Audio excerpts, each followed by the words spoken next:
Welcome back on another episode of Discerningly Detoxing, where we talk all about giving the body what it needs and taking out what it doesn't. I'm going to do a real quick ad read, and then we're going to go in here with my awesome guest, Danielle. So, this episode is being sponsored by Microbalance. You've probably heard me talk a lot about Microbalance health products on social media. And this episode, like I said, is being sponsored by them. I do have a real quick story, though, I want to share about the EC3 products that I honestly have been using since 2021, well before I was uh, reached out about for this financial relationship. So, before we get going with this podcast episode, I want to share that when we first figured out that mold was in our home, I understandably so panicked, like many of our viewers. Mold can be scary, but Danielle and I are going to talk about all sorts of things to help get you better. It was right after my son was in the ICU, failure. And as a mom, I wanted to do everything in my power to make my home be safer and feel safer for us. Many struggle with the time gap from finding out that there is mold until the remediation actually occurs. And we had so many problems in our home from the mold that we couldn't afford to go anywhere. And we had to stay in the home while we were working on various home projects. It's not ideal, but it is the for most patients that they have to stay in the home because they have nowhere to turn and they don't have the finances to just walk from their home. And so in the meantime, one of my friends who's a nurse recommended I started getting some E3 products, the wipes, the detergents, or the, laundry additive to help lessen the exposure and reduce the spores. And that was super, super helpful for helping to lessen the dermal exposure via clothing while we were working on projects in our home and finally shutting off the faucet to our mold exposure. I truly even trust that these products are great for pre-remediation to help reduce the spores in the home because, like I said, many cannot afford to leave. And I also continue to use the products post remediation, honestly, just because I like that it cuts the odor from my kids' soccer gear. And wipes are great, and I think they're safer than Clorox wipes. So just wanted to share this is my honest experience before I was approached by them for this financial relationship and this podcast episode being sponsored. So EC3 are great products. So let's get to the meat and potatoes. I have got Danielle Woolman today, and she is a fellow mold literate practitioner, and I'm so excited to have her on because her and I are so aligned on our care philosophy. So wanted to say welcome, Danielle. Hello, thanks for having me. I'm really excited to be here today. I found Danielle on social media and I was just like, this girl gets it. I mean, there's so many mold literate practitioners out there, but I say this phrase a lot. They're actually mold aware. They're not mold literate. And Danielle, I would say, is another one of those awesome experts out there that actually helps move the needle of health for her mold impacted patients. So we're going to dive all into today. If you have been exposed to toxic indoor mold or another type of biotoxin from water damage, how to heal from that, and then a lot of the common pitfalls that we see that we help pull our patients out of and actually get them better. So Danielle, I don't know if you want to share a little bit about yourself. Stage is yours, girl. Yeah, so I am a mom of three. I'm going to say children, but my kids are actually getting into adulthood now. One just graduated, just turned 18. He's an adult. So I am a busy mom. I am an entrepreneur. I have been a registered holistic nutritionist now for 7 years. And I really got into the niche of mold in particular because, like many of us who are in this niche, we had our own mold journey that really was you know, impactful to all of our health, and no one was giving us answers. I could not find answers. And I don't know, Katie, how you feel about this, but a lot of us who, are practitioners, we don't necessarily get mold training in whatever modality we're trained in. So a lot of us who are mold literate, it's because we had to go back after and get the training we needed ourselves, usually because we are sick from mold and couldn't find answers. So I am really passionate about sharing how mold is making people sick, how to get better from mold, what to do with your house if you discover there's mold, because there are not enough people who are talking about it. And I think there's a lot of misinformation out there that's really keeping people sick. So I really want to shine the light on it and help people be able to walk through with more clarity. Oftentimes it's because it's so personal, right? That we go into this, and there's not a lot of physicians traditionally trained out there, or anything really in allopathic training. So I'm a registered dietitian, which is very Western medicine.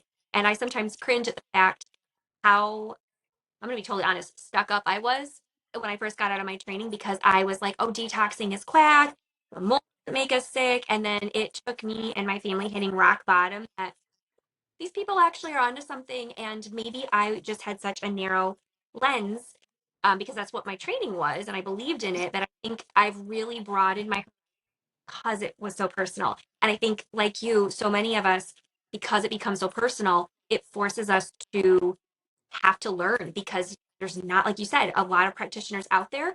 And not only that, ones that are good and actually help get their patients better and understand a lot of the nuances that we're probably going to talk about today. Yeah, 100%. So there's still a lot of work to be done out there, but I'm really thankful for a podcast like yours that are bringing people on and really helping to bring knowledge to people. We're waking up the masses, aren't we? And not just that, trying to actually help people get better, but in a way that I always say, like, you're not wasting more time, precious time, more money, or your sanity in the process. Because I don't know about you, and I'm assuming this for people, I'm many people second, fourth, 10th opinion, or like another set of eyes, because uh, they have seen other practitioners who, I mean, thank God they're here and put it on their radar, but they're not getting better. And that's really what I try to talk about on social media, just like you do. Like, how can we actually help get you better? Yeah, 100%. And for me, I was sick for so long. So 16 years actually of living in a house with mold, 16 years of searching for answers. And maybe we can get into it later, but I, was gaslit by so many people. I was gaslit by inspectors. I was gaslit by remediators. I was gaslit by doctors, naturopathic doctors, gaslit by everyone, to the point where I felt crazy. So I don't want anyone else to feel crazy in this journey. And I've been on calls with clients literally in tears, so many times in tears, where they say, thank you for listening to me and making me feel not crazy, at least in this moment, because everyone else I'm talking to either doesn't believe me, does not acknowledge this, or is just gaslighting me. That is 100% my story. I totally relate to you. I had seen many doctors myself. My son was the sickest in our home, so that's a lot of the gaslighting was. And then my daughter, I mean, all of us, we had all been through the, and it made me feel crazy as a mom. And it it really broke me down. And then I kept second guessing myself until finally I got this like huge mama bear, no, we are never going to get better until I start speaking out more. And then finally, just damn it, I got to learn all this myself, because no one else is helping. It also been through multiple bad, over collectively between all of us, over 20 physicians that told me I was literally crazy to my face and a bad mom. And that crushes you, right? And it's like, I literally am just trying to figure it out. Like, and this is where I can't stand when people say, oh, don't go your Google search with my medical degree. It's like, we wouldn't be out there looking and Googling and grasping at straws if the systems in place actually better served people. So that's what 100%. I think, same with you, right? You're trying to be the change that you want to see. Yeah, 100%. I've been told it's all in my head. I've been told, according to my labs, I shouldn't be having symptoms. I've been told it was just stress. I've been told it was just hormones, right? And I've been told flat out, we just don't have any answers for you, over and over again. And so I know how frustrating it is to walk that journey. So yeah, I'm glad we're here doing this. So you have obviously said like this has been personal. I don't know if you want to kind of open up. That might be a good place to start, kind of like what your journey was. Because I heard you say 16 years. Is that correct? 16 years. Yeah. You want- 16 years. And just to give people hope, I am now in my almost mid 40s and I feel better today than I have in all of my adult life, because most of my adult life was living in mold. And just to give people hope, I'm at a place right now where I don't have chronic brain fog. I do not have my autoimmune symptoms. I do not have, crazy thyroid issues anymore. I didn't have to take medication for my thyroid. I don't have digestive issues. I don't have to be so strict with my food. I don't bloat and look 6 months pregnant like I did. So I had many, many years of a lot of struggle. So just to give people hope, even if you've been struggling for a long time, there is a way out and there is light at the end of the tunnel. But my journey really started, me and my husband had just gotten married and we just moved into a new home. It was a very old house, but it was a new home to us. and there was literally mold growing on the walls in this house. Now, back then, I'll say it's actually longer than 16 years, probably 18 years at this point. Back then, we didn't really know. Like, maybe we knew mold wasn't good, but we were just wiping it off the walls. And I was struggling with crazy allergies. And that's how it really started with me. A lot of really bad allergies. I would wake up and really couldn't function. I'd have no voice, the runny nose, the itchy eyes. And it progressed into getting migraines. It progressed into starting to have digestive issues. It progressed into a lot of different symptoms. We ended up moving out of that house into a different house. And this house also had lots of hidden mold, which we didn't know about, of course. And that's when I got diagnosed with an autoimmune disorder. So I got diagnosed with Hashimoto's thyroiditis, which resulted in a lot of chronic pain. So I would wake up in the morning feeling like I was 80 years old.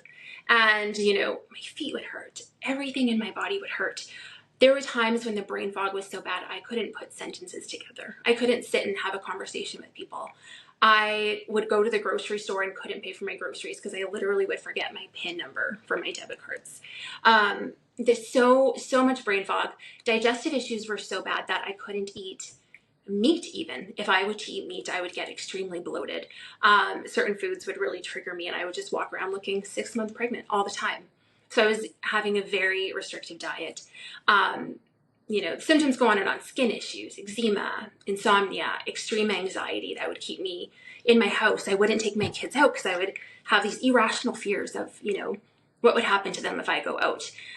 It would keep me up at night. And it was very irrational. And, eventually I started to clue in that there has to be something going on. This isn't my body just attacking itself, right? And that's a message I really want to preach to people too, is that if there's an autoimmune disease, that is not your body just attacking itself. There is something going on. Your body is trying to alert you of something. But during that time frame, I really started to learn about holistic health, dietary changes, supplements that would help. And I started to get really passionate and I started to notice some changes. And that's when I went to go become certified as a holistic nutritionist. So like I said, I went through the training, through the schooling, I learned a lot, but I didn't become proficient in mold illness.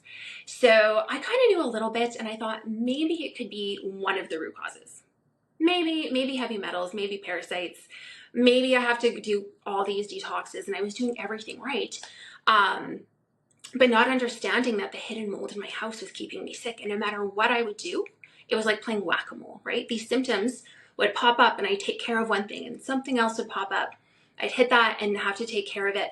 And it would go on and on and on. And it became really frustrating. I ended up getting inspectors come into my house and they would set up their one air test in the middle of the house and say, "You're fine. There is no mold here." So then I thought I was crazy and I thought, oh my goodness, well, I'll get in a remediation company. Maybe they can find something. And they just came in and they said, well, we will charge you several $1,000s and we will just spray our solution.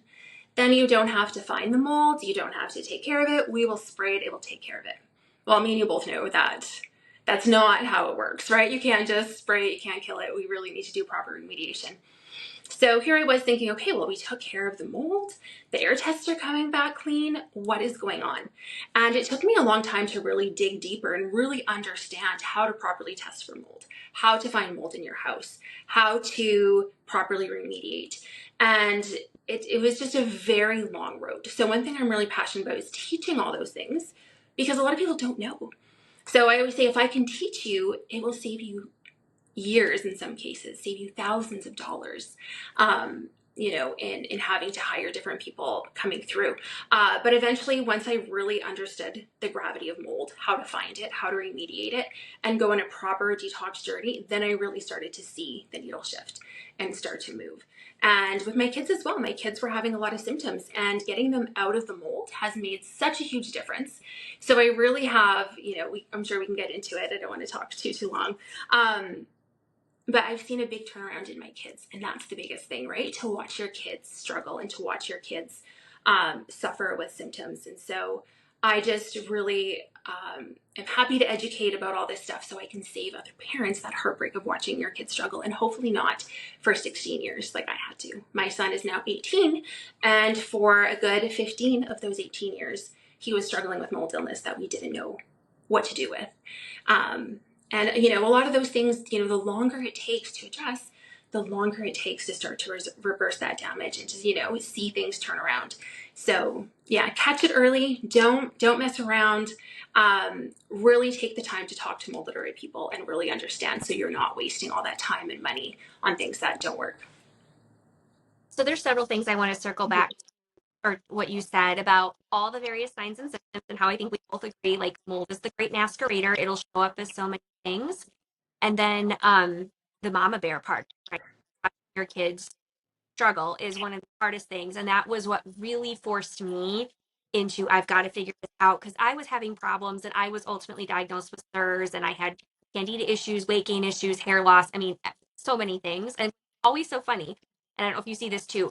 No one ever has all the same symptoms, even under the same roof. And people always think, oh, well, like we would all have a cough, or we all, and no, we had none of the same symptoms. Um, and so yeah, like my son hitting literally rock bottom, respiratory failure in the ICU was so traumatic. We came home that day, opened up a wall, and we found it. After, like you, I had two people, bullshit, tripod in the middle of the room, nothing is found. I believed that, right? And you see Mm-hmm. people who are experts, and now, you know, you and I debunk so much of that online, like, no, you've got to do it right and hopefully save you. Because one of my biggest life regrets, and I know, you know, hindsight's always 2020, was I hired the inexpensive, and it cost me $100,000 later. I mean, we've had to finance things, pay things off over time, but if I would have done that correctly from the beginning, my son would, none of that stuff would have ever happened, on and on and on and on. And so yeah, I'm like all for, like you said, proper education right the first time. It obviously is not fun or cheap to have to spend this money up front, right? To do the proper testing, to heal your body, but it is so much cheaper in the long run, and also your time on earth and your sanity through the whole process, right? 100%. If someone would have told me 15 years ago what to do, and I would have spent a few thousand more dollars at that time, right? Of course, 100% it would have been worth it, rather than years of struggling, years of looking for answers, years of anxiety, years of brain fog. And how many thousands of dollars did we spend on supplements? I used to have a very heavy supplement protocol just to keep myself functional. Now I'm at a point where I don't have to be reliant on lots of supplements because I've gone through the protocol. I'm feeling good. I'm not dependent on them. But yeah, so much money on practitioners, on supplements, on the whole thing, right? That adds up. And I know it's hard for people to see, especially in an economy like we're in now. It's very hard for people to say, well, I can't afford it. But your health, 100%, is worth it. Like, health is wealth. And I know that sounds really cheesy and people hear that, but you don't understand, like, really good health is the only thing we have that's really worth something. Yep, that's so true. You mentioned Hashimoto's, and that's another thing that my brain went to. I can't tell you how many people, because I have a pretty large practice over the years, show up on my schedule, and like the scheduling comments will say Hashimoto's, or it'll say eczema, or it'll say acne, or it'll say weight loss resistance. And when you dive down to it, it's mold. And I rarely see a person with Hashimoto's that it's not underlying mold, like as one of the triggers, or like the the catalyst, right? Because it almost always is. I always say three things: genetic predisposition, leaky gut, and then some sort of triggering event. And a lot of times, that living in mold, you've got the leaky gut, and then boom, the system can't handle it anymore. And I agree with you. It cracks me up. Like allopathic healthcare is like, oh, your body's just attacking itself. Yes, our body's just self-destruct. Like, it sounds ridiculous when you think about that. Yeah, and how many people are told? So this is what the doctor told me, and I knew better, and I laughed when the doctor told me. The diagnosis came back and said your antibodies are extremely high, and what's going to happen is it's just going to degrade your thyroid to the point where you will have to be dependent on medication for the rest of your life. So we will just watch and see as that happens, and as that happens, we will just increase your dose of the medication. That's what they told me, and for me, I know better, so it didn't really affect me to hear that, because I knew better. Like, no, I can find the root cause. I can really address my immune system. I'm going to work on my gut, and I've been able to reverse all that. But how many women are sitting with Hashimoto's? And I know I'm in some of the groups. Women are desperate. They are struggling. They are gaining weight. They have no energy. They are in pain all the time. The brain fog. Hashimoto's is a really hard autoimmune disease to have to live through, and they are given no hope at all whatsoever. They are being sent to an endocrinologist who is telling them, we're just going to keep adjusting your meds, where they're not looking at the autoimmune part. And maybe the meds can get those thyroid numbers into range, but they are still having all the symptoms of the autoimmune that's raging in their bodies. And those antibodies are still sky high. And they'll be told by endocrinologists, it doesn't matter, antibodies don't matter, they're going to fluctuate, without looking deeper at that root cause. But yeah, for so many people, I see the same thing. Mold is one of the biggest triggers, I truly believe, for Hashimoto's. So I want to talk about endocrinology. So I'm a board certified diabetes educator, and so that my career path initially took me was into diabetes care, and so by default I was an inpatient diabetes educator for years, worked with a lot of endocrinologists. Usually when people like were in DKA in the hospital, but that's besides the point. But the outpatient world I was in for 7 years for endocrinology, and I firsthand can say, working with many endocrinologists over the years, that you are right. The ACE algorithm, because I'm in the US. Are you? I want to say you're in Canada, right? I'm in Canada. I'm a Canadian. Yeah, so things are a bit different up here. Yeah. I love it. So we in America, there's the ACE algorithm by the Association of Clinical Endocrinology, and it basically says, like what you were just describing, wait until the person is sick enough, allow the thyroid antibodies. They don't matter. It's just a marker. It's going to keep just destructing the thyroid. We're going to wait till your TSH gets high and high enough, and then we're going to suppress that by giving a T4 only medication. And if the TSH keeps increasing, we'll just keep throwing more T4 at it till the pituitary senses that and calms down. And now you're euthyroid, and we've done our job. Peace out. See you in a year. Mm-hmm. Yeah. Yeah. One is, and I will agree that, like, yes, that's better than nothing. Better than, okay, their TSH gets 2040 and then they have a heart attack. And I agree that it's better to do that than to do nothing. But like you said, what is allowing the thyroid antibodies to keep surging? It blew my mind because I was so Western for so many years. All these women, like you said, kept coming to me, and I was doing the medical nutrition therapy under for all these patients, and like we'd be correcting nutrient deficiencies and stuff. But like they're like, Katie, my TSH is a one, but I still feel like shit, and I would be like, I don't know, like let's just keep cutting calories. And now I'm like, how we handle hindsight's 2020. But now it's like, yes, let's come upstream. Let's try to reverse those antibodies. I help people get antibodies down to zero all the time. And in some cases, yes, people can come off a medication. Like, and I just wish I would have known that years ago, but I don't think I honestly would have until the mold stuff became super personal, because it forced me into have to go outside of the confines of the conventional system. Mm-hmm. For sure. Our own experiences are the best teachers, and we need those, right, to move forward. And so, me too. There's things I wish I would have known years ago, right? You think of cases that you worked with, and I'm like, oh, I wish I would have known.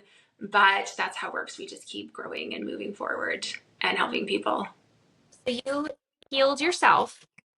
And in that process, during that time, you said you became a holistic nutrition practitioner and you Mm-hmm. have a business. So I'd love to kind of hear a little bit about that. Was it mold from the start when you started practicing, or what did that look like? When I started practicing as a holistic nutritionist, Yes, were you starting to see patients with mold right away, or did you kind of evolve into caring for mold sick patients? no, that definitely evolved. So I got into holistic nutritionist as a holistic nutritionist because of my own health issues, for sure. Because a lot of the, different practices, different things I was doing natural helped me a ton. And, I've always just been really interested and passionate about health. So I became certified. I was seeing clients, but that mold connection didn't become very real to me until a few years into it. So it took me a few years of digging, of really understanding what's going on. How serious is mold? How big of a part is mold playing in everything? And so then I went back and then I had to get the additional training, right? Searching up, who specialized, who can I learn under, and reading, Neil Nathan's book and taking courses with Jill Krista and taking courses with Beth O'Hara. All these really great, you know, teachers that we have in the mold world. And so I started seeing how big of a problem this is. And this wasn't just a one-off in my situation. It's estimated that mold could be growing in up to 50%. And I think that's a low number of houses in North America, which makes it a very overwhelming problem to look at and deal with. But understanding how many people were struggling with mold illness and not only having the resources for help, but not even knowing it. They don't even know that mold illness is their root cause. And that's where I became really passionate. And, for me, maybe a little bit of ADHD, but I very hyper focus. So if there's something that I become interested in, I become very interested and I go all in and I research everything. And so that's when I created my program where I was bringing clients in and I started seeing clients only for mold illness. And I'd bring them into my program and I'd work with them in a program.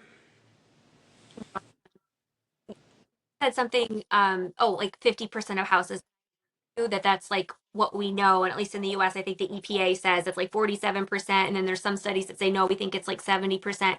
But Mhm.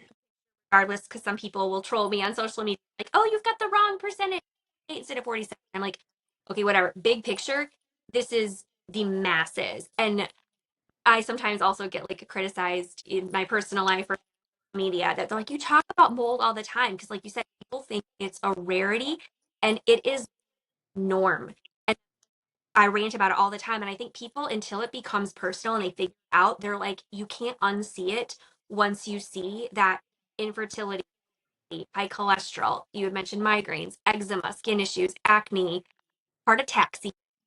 Like there are so many things that are downstream to mold illness. We breathe it in, right? It gets to our lungs and it's in our blood and it's in circulation. And I always say basically wherever blood starts to wreak havoc. And there's obviously not all people have the same signs and symptoms. And I think why you hear a lot of people call mold illness the great masquerader. Or I also like how you said it. There's a lot too on my social media. Downstream symptom whack-a-mole. They're just like, shut off the symptom, and not figure out where it comes from. And I truly believe to my core, if the allopathic healthcare systems were to acknowledge the over 1,000 studies on mycotoxin illness and 1,700 studies on SIRS, and we actually started to write care algorithms for it, you would see a massive decline in chronic illness. That's not profitable. I'll shut my mouth on that. But I'm like, one day this is all going to have to come to a head. We're going to have to acknowledge the realities of all these studies out there. Um, but it would take, in my opinion, the asthma industry out of business. It would take endocrinology probably down too, right?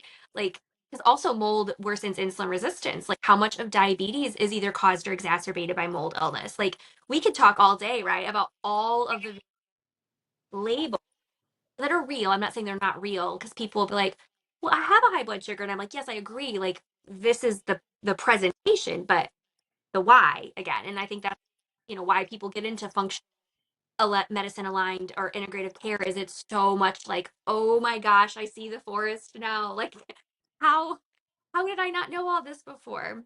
Yeah, and you start to see it everywhere. And I have to really separate sometimes my work life and my personal life, to go into someone's house and see mold and then hear their symptoms and they're talking about their, hormone issues and they're talking about, their mood and they're talking about their sleep issues and their migraines. And I'm like, oh, and their digestive issues.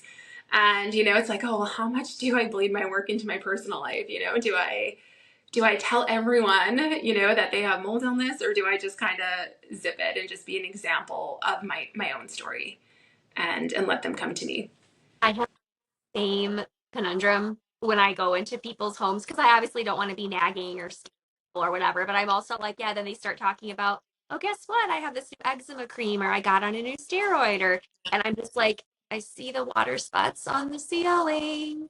And I also I try to draw a line with my personal life too. If they reach out to me, it's a different story, but I agree. It's hard.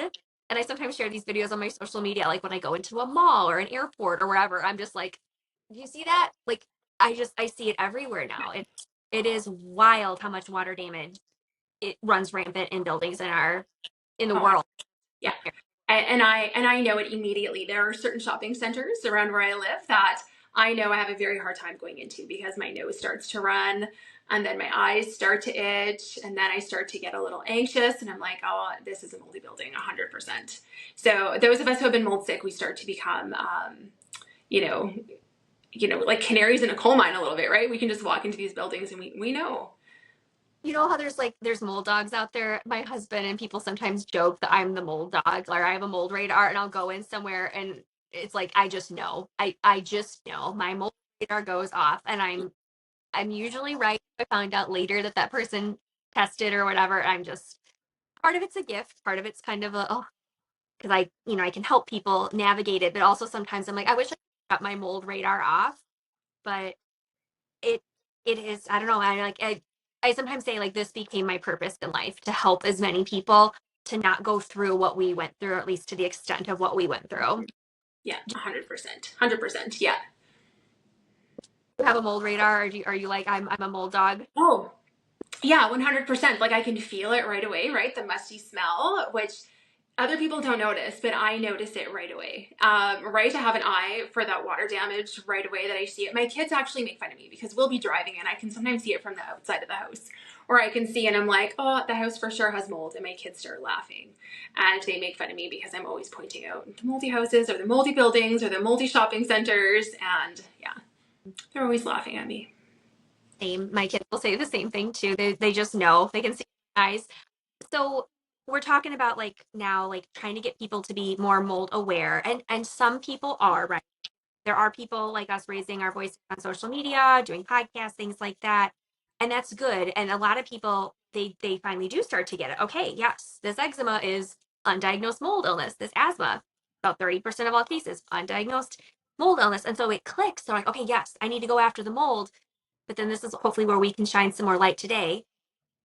They're aware. They're starting to take action, but it might not be the right action. And I think this is what you're in here about today is, where do we see things fall apart once we finally it gets on the radar, which I agree. We need to keep getting more and more people awake.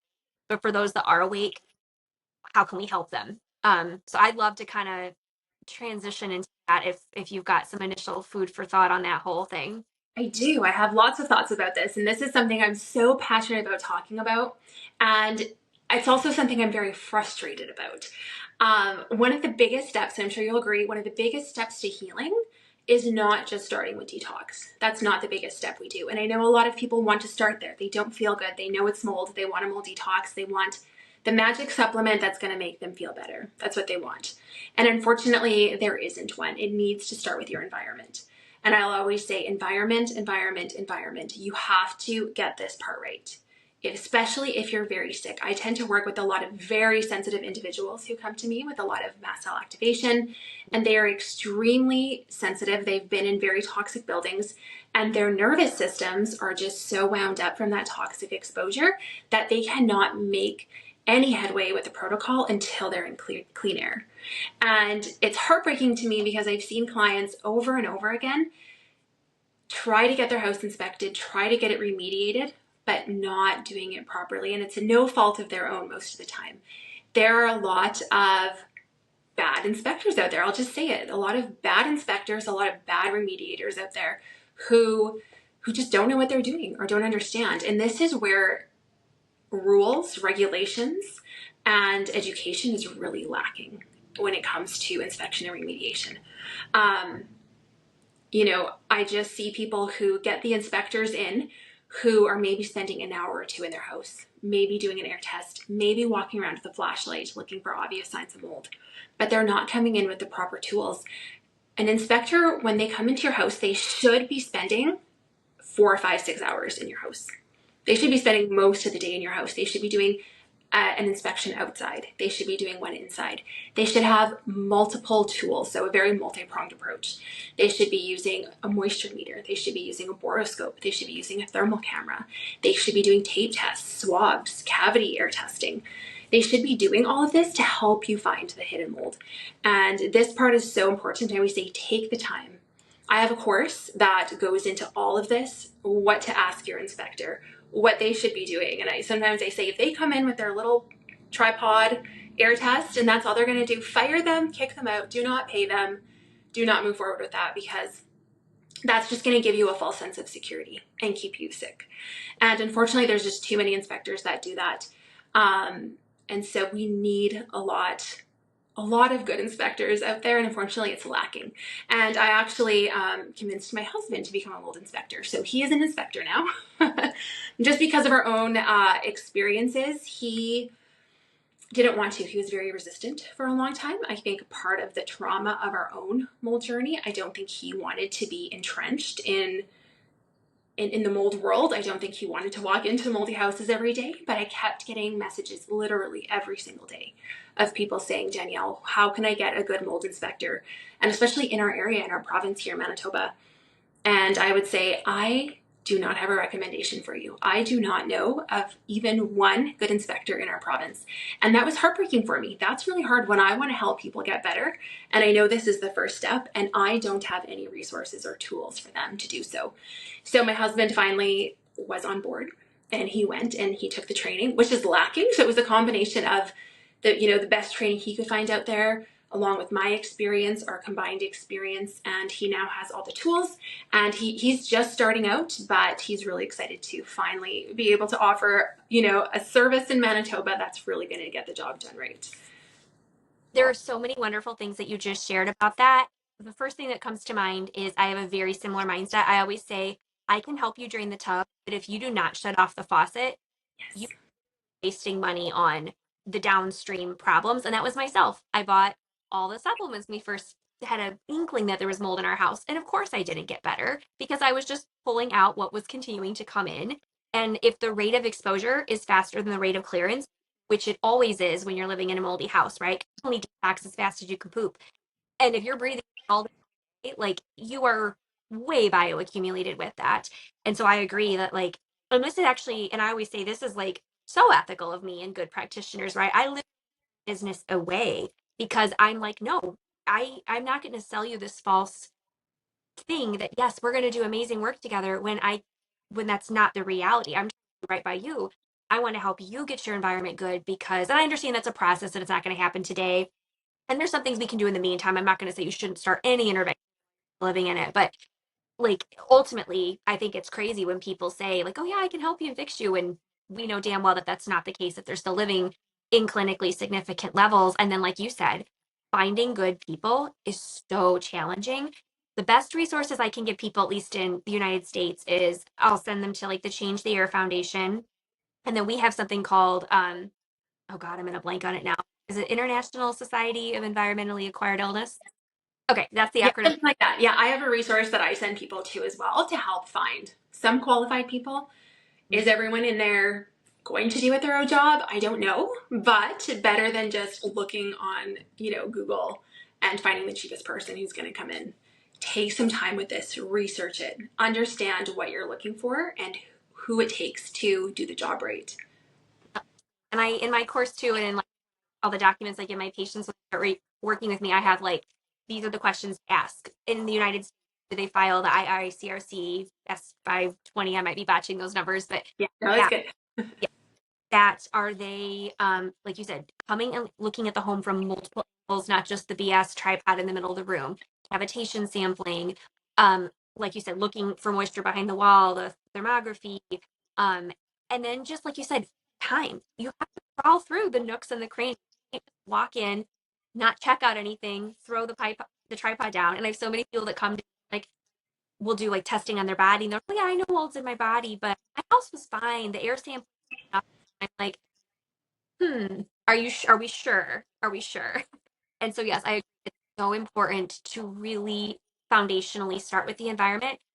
And I talk a lot about the mold wars on my social media. Like there's the shoemaker, the Krista, Nathan Neal, like you said. Like there's a lot of people out there, and there is some nuances that people kind of fight over. And I see pros and limitations of all these nuances. One thing I do think at least the whole mold community agrees on is you can't breathe in a biotoxin and get better.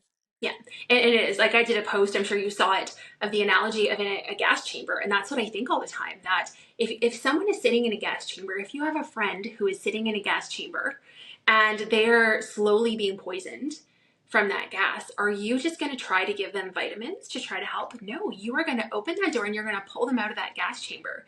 You know darn well that that toxic gas is going to kill them as long as they're in there. And there is no vitamin, there is no protocol that is going to help someone when they're in a gas chamber. And it's exactly what happens when you're living in a toxic home that's infested with toxic mold. So it's just an analogy that people just need to wrap their heads around. And like you said, when people say, yes, I know that my tests show I have mycotoxins in my system, but my house is good. I had so many clients do that and I took their word for it, and I would see them get stuck. and I would see the symptoms and I'm like, nope, you're still in mold. I know you're still in mold. And I told them, do an ERMI of your house. And sure enough, it would come back very high levels of Chaetomium or Stachybotrys or the Aspergillus, right? Those more toxic molds. And then we do an inspection and we'd find mold. And I said, that's why you were stuck. So now when I work with clients, it is a requirement. They have to do an ERMI of their house. I will work with them because I do believe we can support the body. We can start to support, we can start to do some work, but you have to be working on your house too. You have to be working on your environment. And I don't want to spend 6 months working with someone and at the end, we're like, things just aren't moving the way they should. Now test your house. No. Let's test your house right from the start. Let's know what we're working with for your environment. Then we can really make progress. I I might actually have to change that in my paperwork. What's your and Yeah. if you don't, yes, we're going to talk about it because we need to figure it out right away. A lot of people are, if they're choosing probably to work with you, they're already kind of like, okay, yeah, mold's up. Um, but yeah, sometimes they don't want to do it, and I'm like to your point, I only move the needle so far with you if you're still breathing in a biotoxin. And then what always comes up is, well, it's just a little bit, and then I have a lot of posts on that. But I'm like, what does that mean? We need to quantify this because I agree when all have mold, but is it of clinical significance and is a health deterrent, not just the little bit that you open the window? And that's what a lot of the mold deniers say. Oh, and I'm like, no, we're going to quantify, not just do you have it or not. It's what is in the house, how much is in the house, how does this Yeah. compare to what your labs are, and yeah, you actually had another amazing post. Well, I'm thinking a post real quick that I wanted to shout out. It was about, and I talk about this all the time too. It was something to the effect of like can't do the work, like all like psychological stuff, if you physiologically are breathing in a neurotoxin. And I'm just, again, it all goes back to environment. I don't know if you remember the post talking about, you know, I don't when, remember, was it in regards to like to nervous system? yes, like all these practitioners are out there saying, like, you just have to work on the limbic system, which I agree it's good. And we should be, doing nervous system support, but like that's not going to outpace a biotoxin. Yes, 100%. And I've seen it over and over and over again. You can do all the limbic system work in the world. You can do all the nervous system work, but that's exactly that. If there's still an environment that's toxic, your nervous system is going to be alerting you of that. Oftentimes, right, there's this narrative out there, and you see it, I see it, of, it's not the mold, it wasn't the parasites, it wasn't the heavy metals, it was just my nervous system. Now, granted to say, like, we both know how important the nervous system is to health, 100%, right?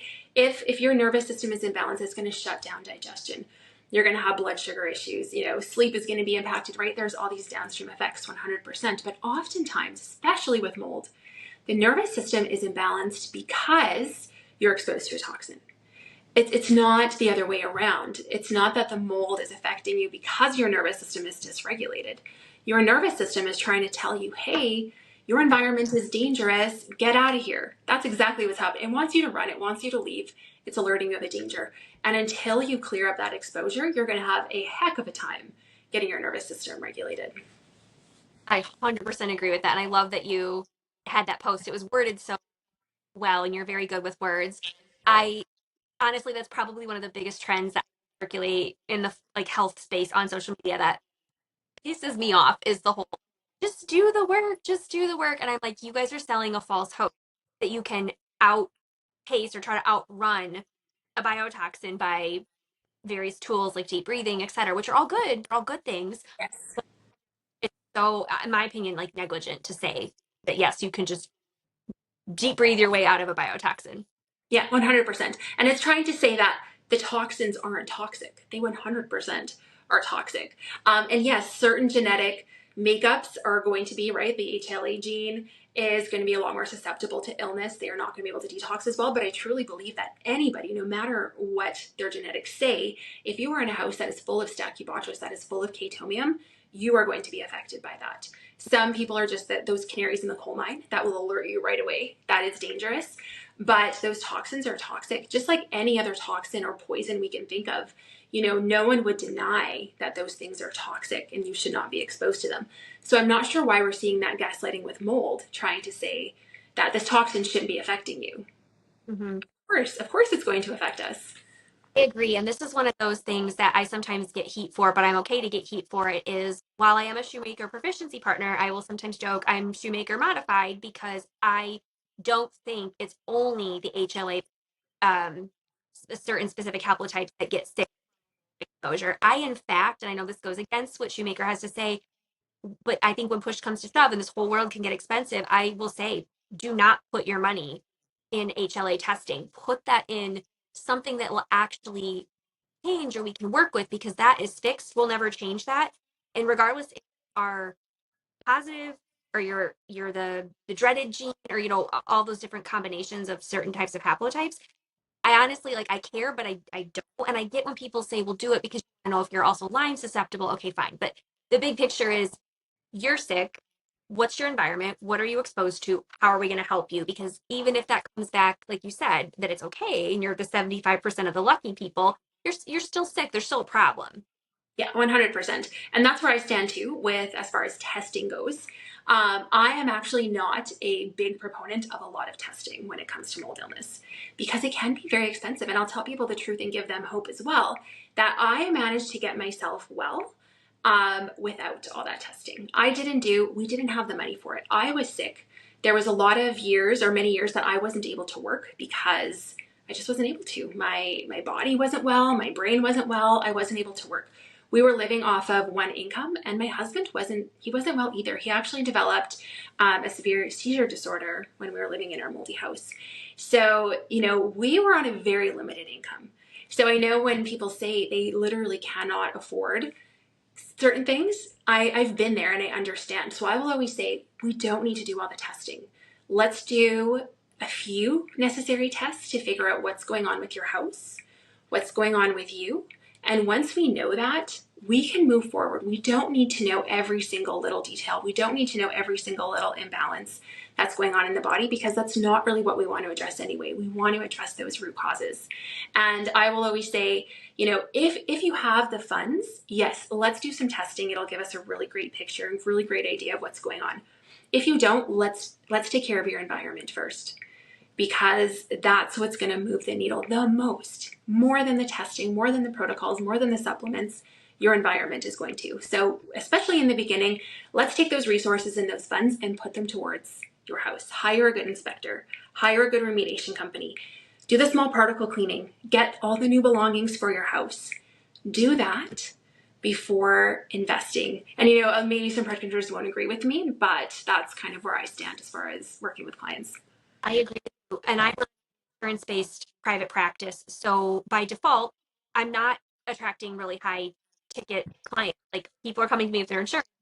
People have most people do, right? There's not anything wrong with that, but that's the reality of most humans is we don't have unlimited funds. And obviously, yes, it'd be great to get a panel. It'd be great to do an IGenics. It'd be great to get a full hormone panel. It'd be great to see all the nutrient deficiencies. But when push comes to shove, I'm like, what's the most pressing thing here? And if it is suspected mold illness, if the person can't do a SIRS panel, even though I'd love to see like how low is the MSH, I'm like, let's just do the VCS test. If you're positive, you got the symptoms, put the money in the ERMI, get the ERMI. Okay, now we know it's the house, and let's work on getting the house better. And people ask me all the time, like about my son, who literally was in respiratory failure from mold. And they're always like, what did you do? How did you get him healthy? I'm like, the kids hardly had any supplements, any protocols.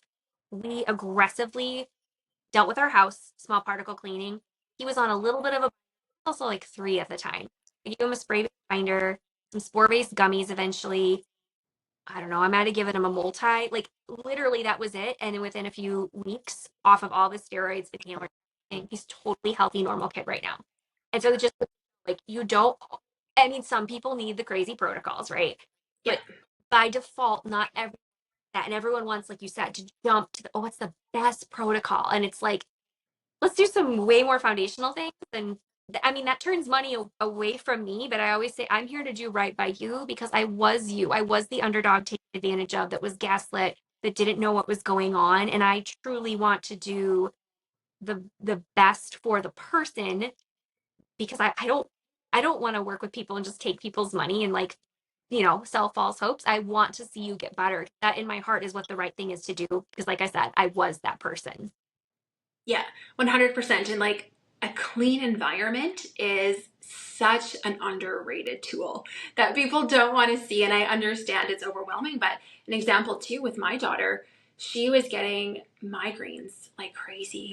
Once a week, she'd get an extreme migraine to the point where she would throw up. Um, and a clean environment is what it took for her to stop having those migraines and being in a clean environment. And for her too, my kids hate supplements. They feel really supplemented out from all the years of being unwell. And so they won't do the heavy protocols, but the clean environment made a huge difference. And so my daughter has not had one single migraine living in a clean environment. They were all due to the mold in the environment. So for her, it didn't take an intensive protocol. It just took clean air for her to stop having migraines. And, I was thinking the other day that certain aspects of her personality actually changed being in a clean environment. When we lived in the moldy house, she was a very disorganized little girl. She probably hates me sharing this, but her room was always messy. She was the kid who was leaving a mess behind her everywhere she went and just couldn't keep things organized. And moving into a mold-free house, she is the most organized person. She keeps her room clean. All of her stuff in her bathroom is organized. She's always picking up things around the house and keeping it clean. So it's so interesting to me how being in a moldy environment can really impact certain aspects of your personality and just how you behave and learn. I can go on and with my kids and different things we noticed in and out of mold. But yeah, the clean environment is really the big key. I agree, especially when you're talking about kiddos, young or older kiddos, that the personality changes. Oftentimes they're more scared, more, not that I love the word whiny, but just, just not their typical lucky selves, and things are just more challenging. Like everything becomes a point of contention. And yeah, it's all that neurotoxicity, and people jump around from, not saying never time and place for seeing therapy or psychology or neurology and taking rescue medications, but you have to eventually, I always say this a lot, ask yourself, how much money are you spending on prescriptions, specialists, going around trying to diagnose it? And I believe there's a time for figuring exactly what's going on, but it doesn't answer the question of what is it secondary to? And again, all going back to that clean air. And like we probably agree, that's probably one of the biggest plateaus for people in mold illness is the environment, not small particle cleaning, not getting it all. And this is one thing we haven't quite touched on yet is because you had mentioned like someone just coming out and like the whole spray and pray method, figuring out the root reason as to why it happened. And that's another thing a good mold inspector will do is they'll come in and they won't just, want to test and find it and remove or kill it. They will be like, okay, the humidity in here is high. What's going on with the airflow? Do you have enough soffits? Do you have a leak? Like what led to this in the first place? Because if you don't address that, right, it'll just come right back. Yes, and I've talked to people who had that exact same situation where they spent all the money on the remediation and they told me the mold came right back. And I said, what caused the mold in the first place? And exactly what you touched on. That's such an important piece of identifying what caused the mold. Where's that water coming from? Is there a window? In our situation, it was really terrible actually in our old house. There was a wall, an exterior wall, that wasn't waterproofed properly. So all around the window, there was just blank space. So water had been coming in through, and the stucco looked fine. Everything looked fine from the outside. Everything actually looked fine from the inside too until you opened up the wall on both sides. And we found on the interior that wall was completely rotted out. So what that meant is we had to take the stucco off of the side of the wall. We had to take out the window. We had to completely rebuild the structure of that side of the house because it was completely just disintegrated from the water all those years. So yeah, you're exactly right. There's so much to it. And it's really unfortunate that building practices aren't keeping people safe. We're seeing new builds be a big problem, right? People who do renovations don't understand how to keep people safe from mold. So a lot of people get bathroom renovations and it wasn't necessarily done properly, or a tile was put in the shower and now water is getting through and mold is building up behind the tile. So there's just so much literacy that is needed for mold. People in the building industry need to know about it. People in the renovation industry need to know about it. they need to be mold aware to keep people safe. And so I love that we're making progress, but we do still have a long ways to go.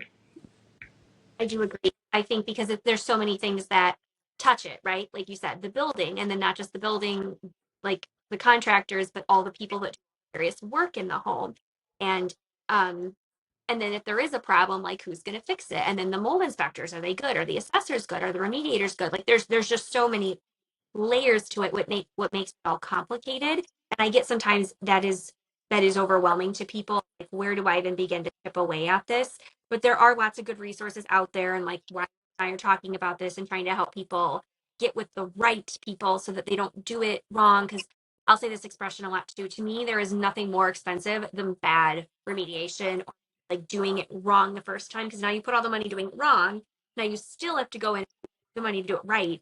If we can teach people to do it right the first time, like that, what is that other expression? A stitch in time saves nine. Yeah, yeah, 100%. Yeah.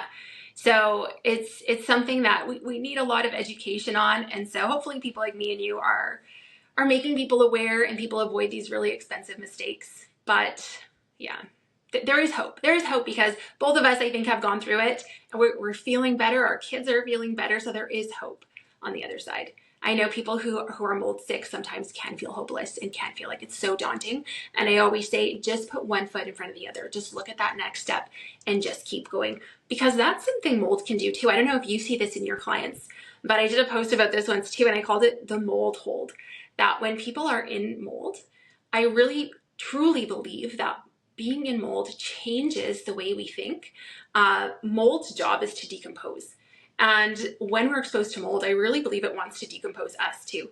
And I find people who are in mold are really kind of apathetic. They feel like they're stuck. They feel like they can't get out. They feel like there's no hope, or they don't want to. They just want to stay home all the time.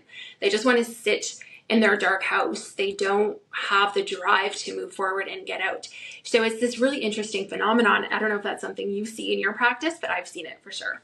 And that was, I was completely Debbie Downer. I was so upset. Every little thing set me off. And I 100% see that in my patients. I will say I rarely see, actually, I don't know if I've ever seen a mold sick patient not have, or at least report depression and or anxiety. They're Mm-hmm. so anxious or they're taking SSRIs. And I'm not saying there's judgment or shame in doing any of that. But again, it's that downstream, try to fix the psychological or mental health type symptoms, and it is that neurotoxin just inflaming our brain so badly that's like we can't quite think straight. Mm-hmm. Yeah. So yeah, just to give people hope, just keep putting one foot. You don't have to see the whole picture right away, but just keep working towards that next step every day. And slowly but surely you will get there. And just look for people like us who have gone through the journey. We've come out the other side and we are thriving. Yep, I do want to highlight that again too, because I know I'm like talking about there is some doom and gloom stuff with all this and it's hard, but yes, people do get better. It's just, have we dotted all of our I's, crossed all of our T's, and doing it the right way? But yes, like people always say, oh my God, did you leave that home? Nope, I'm in the same house right now and I feel about it. Like it's totally fine. You just have to do it all the right way. And then sometimes, like to your point of like newer builds, this is an older house, so the wood, a lot of people will say, is way better in older homes than newer homes. So do you really want old wood? Pardon me? Do you really want to give up that house with the good Yeah. wood? Yes, that's right. Yeah. Or do you want to leave, what you know and what you can fix and walk into something unknown that you don't know what's going on. You don't know what's there. Right. So yes, that is a question I get a lot. Do I move? Do I stay? And that's a very, nuanced question that is going to be different for everybody. There are situations where I sometimes recommend people do move if the cost of remediation is just going to be too high, if the problem is just too widespread, but you can absolutely stay in a house and remediate and small particle clean and thrive in that house as well. Yep, absolutely. So yeah, that's a real good plateau we're talking about, is this whole foundational thing, environment. We can't stress it enough. It's the number one pillar to tackle. A couple other things that you posted about recently that I want to get into in the spirit of about the all the mold wars and all the controversy and like plateaus that people run into. You had a amazing post on binders. I don't remember though, but I was like, I think that's what actually like forced me to sit down. I'm like, I'm emailing her. We're doing a podcast. Do you know which post I'm talking about? Yeah, so that was the one about binders and the charge of binders. Uh, I think that's the one you're talking about. Yeah, I had a lot of people message me about that because there had been some posts that had gone maybe viral on TikTok talking about the charge of binders and how important that is when it comes to binding. Because mycotoxins tend to be more of a negative charge, and you want certain binders that will get them. And so I had so many clients actually who saw that and they came to me and they were asking me, and they're like, is there something wrong with the binders we're using? Because it's not this particular product that was being talked about. And so I had to explain to a lot of my clients how charge is not really the one determining factor on how we detox from mold. Not to say that it doesn't play a role and that it isn't one piece of the puzzle that can work when it comes to detoxing from mold, but it's not the only one. There are so many different ways that binders bind.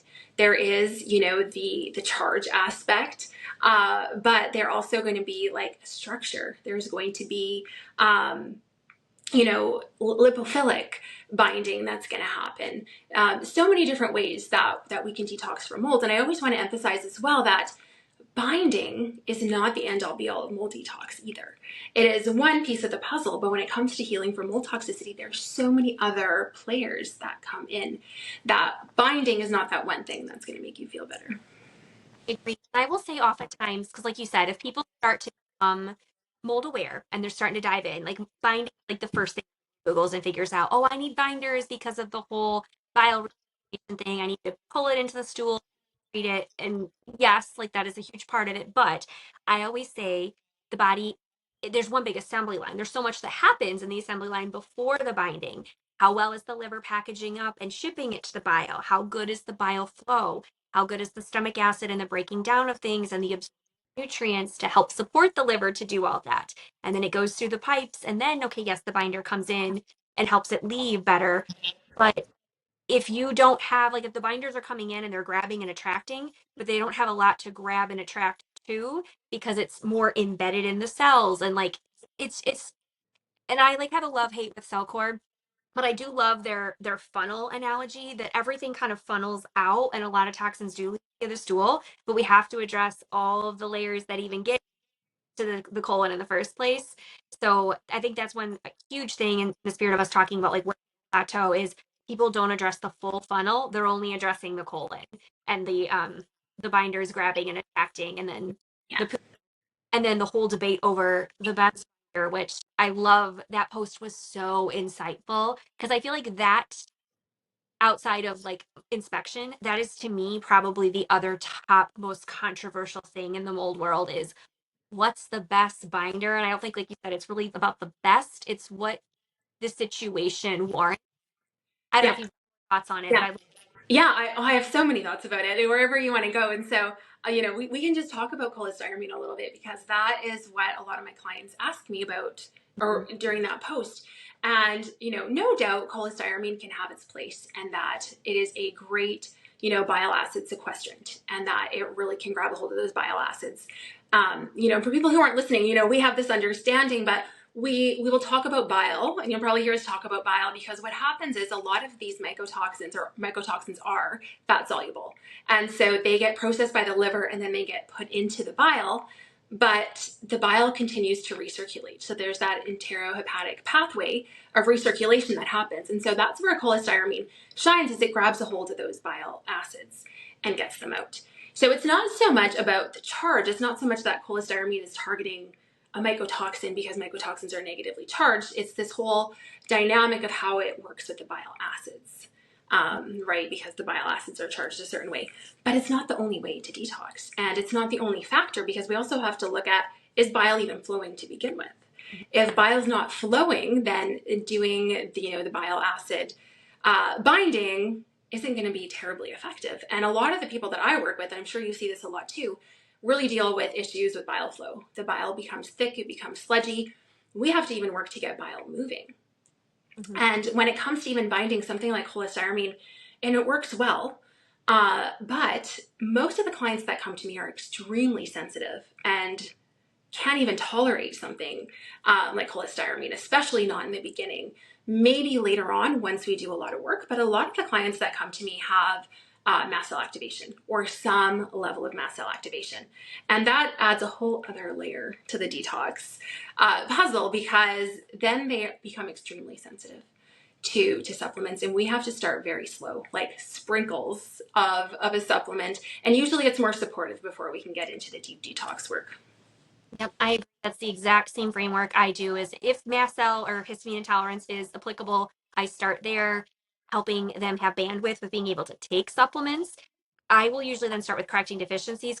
Sometimes the people that are so sensitive have understandably so cut out so many foods, but with that, and often the co-occurring SIBO and candida overgrowth, they're not absorbing stuff. So now they're not having good copper. They don't have good B6. They can't make good stomach acid. They can't be able to break this down. And this is what, while I am a shoemaker proficiency partner and agree with a lot of the principles of it, this is like that step one, like of shoemaker, like cholestyramine and like moving on up. I'm like, we have to go negative. We have to mast cell stabilize. We have to correct. We have to address SIBO or SIFO that's in the gut. Okay, now we can get to maybe binding and like moving on Yes. up. Yeah. So many people also, they're like, well, I can't work with you because you're a dietitian and you can't prescribe cholestyramine.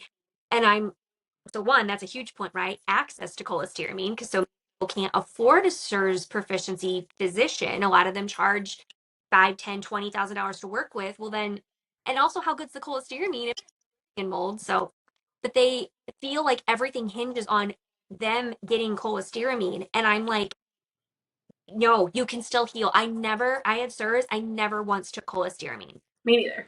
Yeah.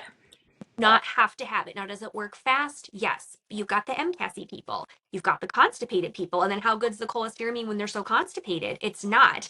So yeah, I agree. That was like one of your, or from my perspective, one of my favorite posts of yours was that binder post, because everyone just gets so up in arms about the best binder and the best approach. And really, it's bigger than that. It's how well is the assembly line? How good are we getting them pooping? And even if you have to use something lesser or whatever to cholestyramine in their eyes, um, it's still going to work to some extent. Like mycobind, or there's a lot of other tools over the counter, phosphatidylcholine. We can still pull it out and you can still get better. Oh, absolutely. So as long as you're moving the bile and you're bringing in a binder, and this is where, maybe some broad spectrum binders, rotating some binders, you can still catch those mycotoxins and eliminate them. You don't need to have cholestyramine. It's not a necessity. And there's plenty of people who can attest to being successful in their protocol without it. And for me personally, being a holistic practitioner, I attract a whole other crowd who are not looking for anything pharmaceutical prescription. They don't want any of that, right? They want everything to be natural. They want the herbs, they want the food based binders, which can work just as well. There are a lot of pectins, a lot of soluble fibers that work really well to grab a hold of those bile acids and shuffle them out as well. So there's lots of really great ways to bind, and there is no magic pill. There is no one thing that's going to solve your issues. It really is a very nuanced issue when it comes to mold detox. And I think we're seeing, I don't know if you're seeing it more and more, but mast cell activation is something I think is becoming a lot more common, unfortunately, because it can create a situation where people are so sensitive, and even just mobilizing the toxins sets them off and causes a flare. So it's playing this dance a lot with my clients of keeping the mast cell stabilized and moving forward with the detox and bringing the toxin levels down and doing a dance with that. So that way we're not too aggressive that we're flaring, but we can still make progress and bring the toxins down. And that was another.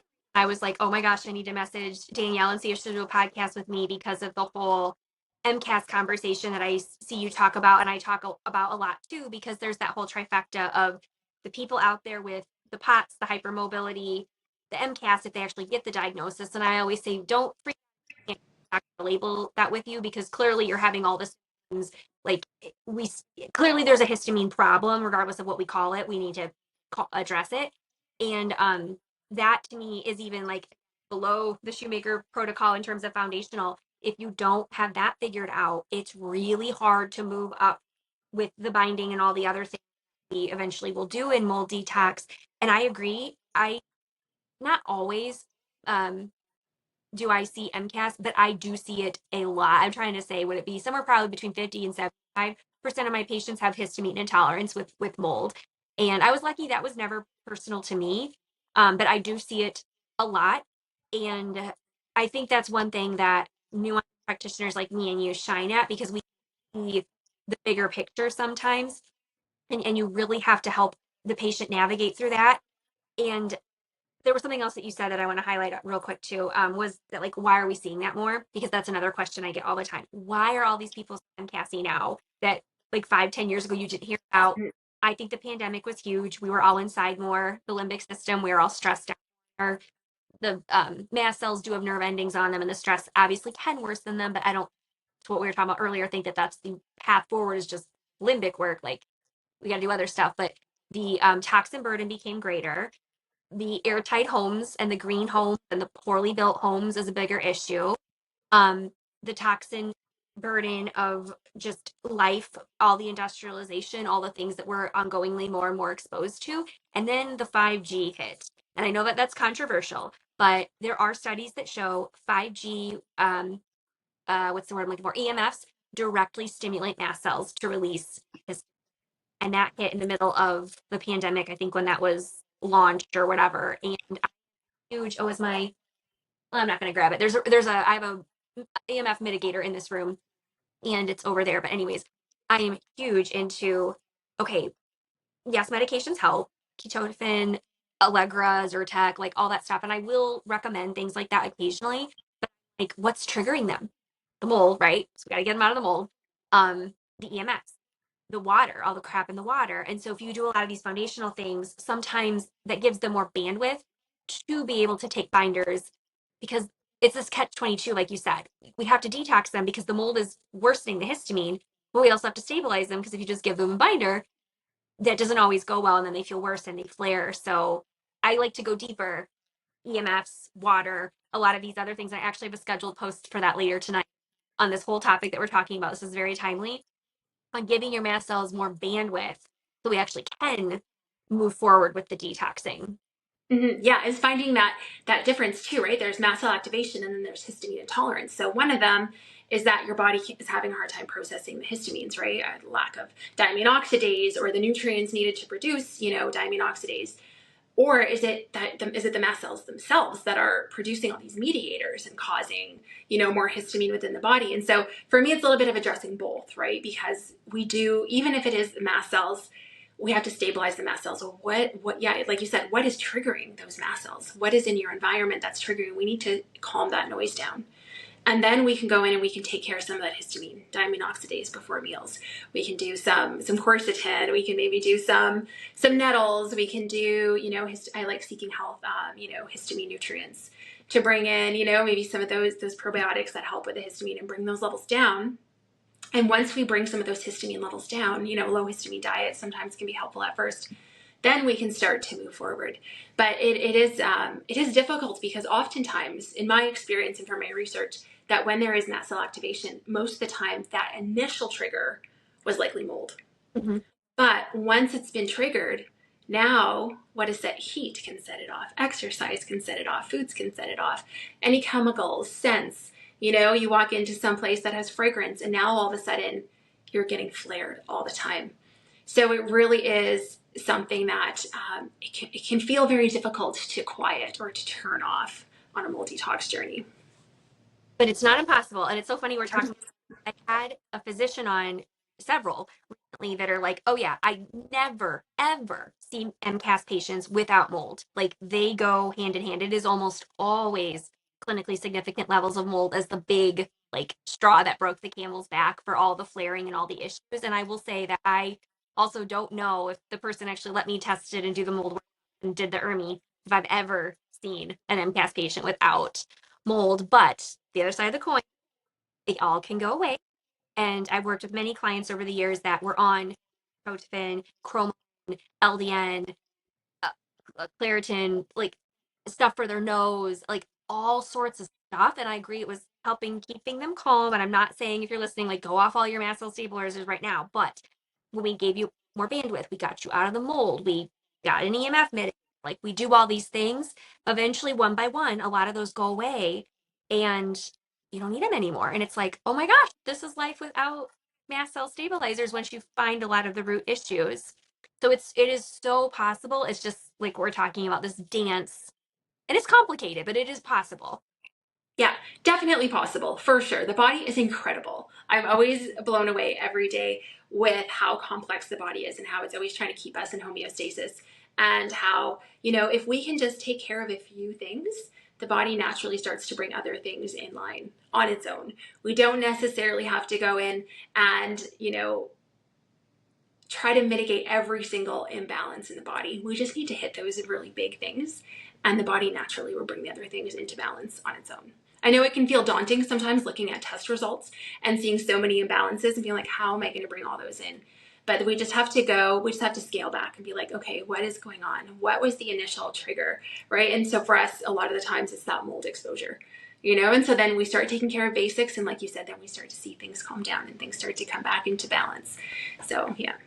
The body wants to heal, right? And that's, I mean, hence the tagline of my podcast: give the body what it needs, take out what it doesn't, remove those barriers to wellness, and so many things will get better, if not completely resolved, which is wild. And to your point about like the test, like looking at all the data, it's a catch 22. Like it's sometimes I like talk people in and out of stuff. I'm like, we can do the hormone testing if you want to see what it is right now, but are you going to stress out seeing that you're super estrogen dominant, and then like by getting the mold out and by fixing all this stuff, your estrogen dominance could go away and your progesterone could go back up. And then do we even need to spend the money or effort in doing all of that? And so I always ultimately say, I'll test what you want. Like I'm never going to be a gatekeeper of knowledge on your body, but when it push comes to shove with cost, I like to say, let's go to the rootier of root issues. And then a lot of that stuff, like you said, it will fall into place on its own.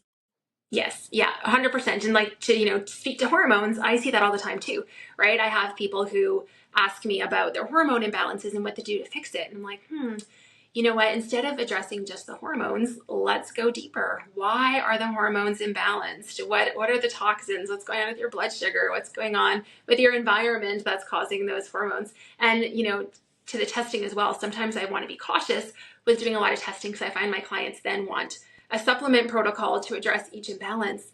And then they start wanting these really heavy protocols. And I'm like, no. The whole point is we don't want to have, a supplement protocol for each imbalance.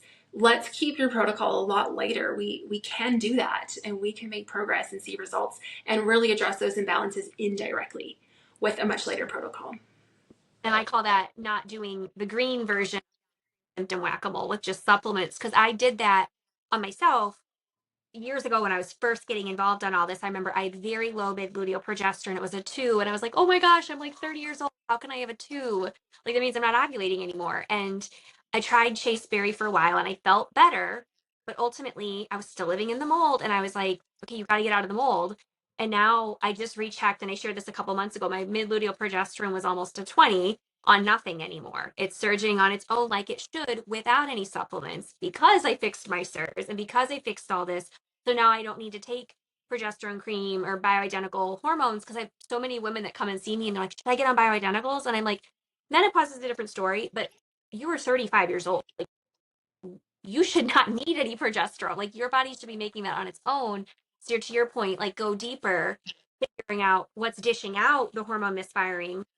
And then it like, yeah, most of the time it will resolve itself on its own, which is beautiful. Cause like we said, the body wants to heal. It wants to do it. It sure does. Say is another, we have time maybe for like one or two more like big plateau issues that you see, and how you help people navigate getting better, or are there like really controversial things in the mold space that get people stuck? Well, to go back to them, I know we touched on it a little bit, but to go back to the mast cell activation, this is one that I see a lot. And I had to really become proficient in mast cell activation early on when I niched into mold, because I was seeing all these clients come to me extremely sensitive. And really, we had to start with like one supplement, and not even one supplement, like opening it up and like sprinkles of a supplement and moving on that way. And so I think it's important that people even understand what mast cell activation is. Listeners, I know we're talking about it like we know what it is, but a lot of people have it and don't even recognize what some of those symptoms are. And, we when we hear histamine, we might just think allergy symptoms, stuffy nose, itchy eyes. but it goes so much deeper than that. Oftentimes, a lot of digestive issues stem from mast cell activation, a lot of gut issues, a lot of hormone imbalances. We see a huge connection with women who have, PMDD and really intense periods. That's the histamine that's causing that, And so if you can control the histamine, a lot of women will say they will go on a low histamine diet and they take maybe some natural antihistamines or some H1 or H2 blockers, and all of a sudden their PMDD just levels out and their hormones aren't all over the place anymore. So I think it's important. We probably don't have time to go too deep into it, but for women to understand what mast cell activation is and what those symptoms are that go along with that, so they don't feel broken. So they understand when they are doing a protocol and, they bring in something new and they flare or something's not working. That's part of the process with mast cell activation. There is no one size fits all. Those of us, and I don't know if you see this, but who work with mast cell activation, what works for one person can completely set the next person off. And so in the beginning, and sometimes even throughout the whole protocol, it can feel like throwing spaghetti at the wall of finding that supplement that you can tolerate. And oftentimes there is a paradoxical effect with mast cell activation that what your body needs, we can do the test and we can see the deficiency of what your body needs. But by giving your body what it needs and kind of starting up that process of detoxification, the body kind of freaks out a little bit and then you end up being flared. So just for people to understand that, mast cell activation and mold illness often go hand in hand and it can make the process difficult. But just that understanding of going slow is often better. People want to feel better fast, right? They want to do the protocols, they want to take the supplements, and they want to feel better. But when it comes to mast cell activation and mold illness, slower is going to get you to the finish line faster, actually. So trust the process and go slow. When you're taking a new supplement, you may have to open it up for 3-4 days, see how you respond, and then have a capsule for 3-4 days, see how you respond, and then continuously move up. So that's something I see a lot is I tell people things that can help them and they go full bore. They want to do it every day, right? Even a lot of the drainage exercises, sauna is really great. Castor oil packs can be great. Coffee enemas, I don't know how you feel about those, but coffee enemas can be great, moving bile. And so they go full bore and they do every single day and then they feel flared up. So, I always have to emphasize over and over and over again, and I sound like a broken record, go slow. Slower is faster. I think this is good. We're talking about some of the very foundational things, especially for people that are listening to this and maybe don't understand like exactly what we're talking about. So mast cells are cells in the body that actually it's good we have them because when we're exposed to some sort of what I call foreign invader, something that comes into the body, whether that is mold, whether that's a heavy metal, whether that's H. pylori in the gut, so many things, right? They can I talk very slang a lot on here. They kind of piss off the mast cell, right? And the mast cell releases chemical mediators. And to some extent, that's normal. That's part of what our body does. But the problem is sometimes our buckets, I'll say, get too full. Our mast cells are being triggered way too much, and we just have histamine spilling over and out of the bucket. And this is where people, you said, that get the crazy symptoms that oftentimes get mislabeled as seasonal allergies. If it's up here, right? The runny nose, the watery eyes, but it can be the anxiety, it can be the worst periods, it can be the bloating, it can be sometimes nausea, it could be the flushing, it could be the I'm trying to think of some other things, but like you said, it's not just here, it's all over, and swelling, like puffy, all sorts of crazy stuff. And so we ultimately, I view it as we want to stop triggering the mast cells. This is where I think getting out of the moldy house sometimes is just so helpful. Stop drinking the tap water that's loaded with arsenic. Put an EMF mitigator in the house, and then ultimately start working on the body too, like you said, very slowly. What can we do to calm them so they feel safe and not just keep releasing all this extra stuff? And you had mentioned some also, I wanted to circle back to, it's like the whole like comp gene thing, right? Like some people do great with quercetin. Oh my God, it sets them off. I generally find stinging nettles work for a lot of people, and like maybe doing a tea if you can't do the supplement, or what's like a really calming food you can eat. Um, Sometimes vitamin C rich foods that are not high histamine are good. So yeah, like you said, you could very slowly start to layer things in, and then it's that snowball effect. Okay, the body feels safer. Now the confidence is building. I will sometimes, this might sound hokey, but regardless of who you believe in or pray to, I will tell my patients, try meditating or before the meal and saying, this is going to go well. I'm going to eat this. I'm going to take this supplement. And there's a lot of power in that mind body connection, the spiritual connection, and also I hate to say it too, but kind of like the placebo effect of just like this is going to work because the hope is there, and hope is a very powerful healing tool too. So I like the whole pep talk sometimes is really helpful. I've had lots of patients over the years say the praying was a super random but super helpful tool. Have you ever had any like thoughts on that or seen that before? Yeah, well, and this is where we can circle back to limbic system retraining a little bit, where we were talking about if you're in a moldy house, doing that limbic system retraining and that nervous system work, not that it's not helpful, but it's not going to solve all your issues. But once you get into a clean environment, you need that limbic system retraining, especially when there's mast cell activation happening, because you cannot calm them down and you cannot get that histamine under control if your body doesn't feel safe. So you do have to get, and so part of feeling safe is being in a clean environment right away. I know for me, I always say that was one of the biggest things I noticed was being in a clean environment. My nervous system just could breathe and I just felt calmer. Whereas I was always on high alert in the moldy house, always, no matter what I did.